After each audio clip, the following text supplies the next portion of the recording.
Hello দর্শক বন্ধুরা, আইনের শাসন চ্যানেলটিতে আপনাদেরকে স্বাগতম।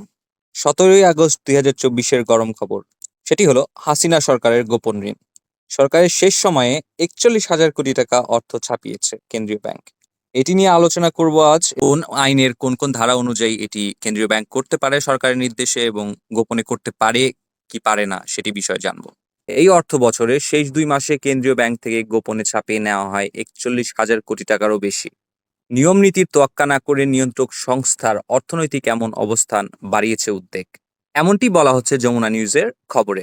এখন চলুন এটাকে আমরা আইনি পর্যালোচনা করে দেখি যে কোন ধারা কোন আইনে এটি সঠিক এবং ব্যাঠিক। বাংলাদেশের কেন্দ্রীয় ব্যাংক বা বাংলাদেশ ব্যাংক সরকারের নির্দেশে গোপনে টাকা ছাপানো তা আইনগত এবং নৈতিকভাবে গুরুতর অপরাধ হিসেবে বিবেচিত হতে পারে। এটি দেশের অর্থনৈতিক স্থিতিশীলতা, মুদ্রাস্ফীতি এবং সামগ্রিক অর্থনীতির পরিবেশের জন্য বিপর্যয়কর হতে পারে।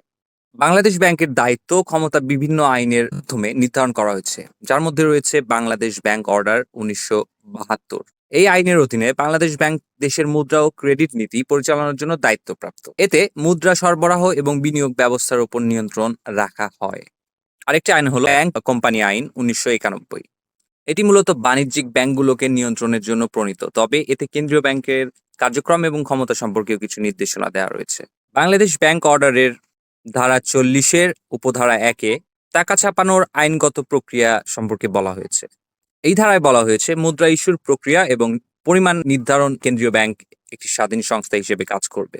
সরকারের নির্দেশে কাজ করতে পারে, কিন্তু সরাসরি সরকারের জন্য মুদ্রা ছাপানোর ক্ষেত্রে কেন্দ্রীয় ব্যাংকের নিজস্ব বিচারিক ক্ষমতা এবং দায়িত্ব রয়েছে কিন্তু এখানে। অর্থাৎ সরকার যদি মুদ্রা ছাপাতে বলেও সেক্ষেত্রে কেন্দ্রীয় ব্যাংকের নিজস্ব বিবেক বিবেচনা ব্যবহার করে তারা এটি করবে কি করবে না ডিসিশন তাদেরকে নিতে হবে। ব্যাংক অর্ডার ধারা 40 এবং উপধারা 2-এ বলা হয়েছে যদি কোনো অর্থনৈতিক সংকট মোকাবেলার জন্য সরকারের প্রয়োজনীয়তা থাকে তবে বাংলাদেশ ব্যাংক কিছু নির্দিষ্ট শর্তে অতিরিক্ত মুদ্রা ছাপাতে পারে, তবে এটি প্রকাশ্য এবং স্বচ্ছ প্রক্রিয়ায় করতে হয়। একই আইনের ধারা 47 এবং উপধারা 1-এ বলা হচ্ছে বাংলাদেশ ব্যাংকের কার্যক্রমে কোনো অনিয়ম বা অসততা ঘটলে তা ফৌজদারি অপরাধ হিসেবে গণ্য হতে পারে।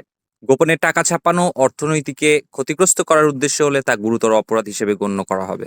তো আমরা কিন্তু নিউজের প্রথমেই এটা পড়েছি যে হাসিনার গোপন ঋণ 41,000 কোটি টাকা এবং বাংলাদেশ ব্যাংক অর্ডারের ধারা 40 উপধারা 2 অনুযায়ী যদি টাকা ছাপানো হয়, বাংলাদেশ ব্যাংক যদি টাকা ছাপিয়েও থাকে সেক্ষেত্রে এটি প্রকাশ্য এবং স্বচ্ছ প্রক্রিয়ায় করতে হবে, আদারওয়াইজ ইটস অ্যান অফেন্স। অন্যদিকে দুর্নীতি দমন কমিশন আইন 2004 এখানেও কিন্তু বলা হচ্ছে কোনো সরকারি সংস্থা যদি আর্থিক অনিয়ম করে তবে তা দুর্নীতি হিসেবে চিহ্নিত হতে পারে। কেন্দ্রীয় ব্যাংকের কর্মকর্তারা যদি গোপনে টাকা ছাপিয়ে সরকারের আদেশ পালন করেন তবে তারা এই আইনের অধীনে শাস্তিযোগ্য অপরাধ করেছেন বলে ধরা হবে।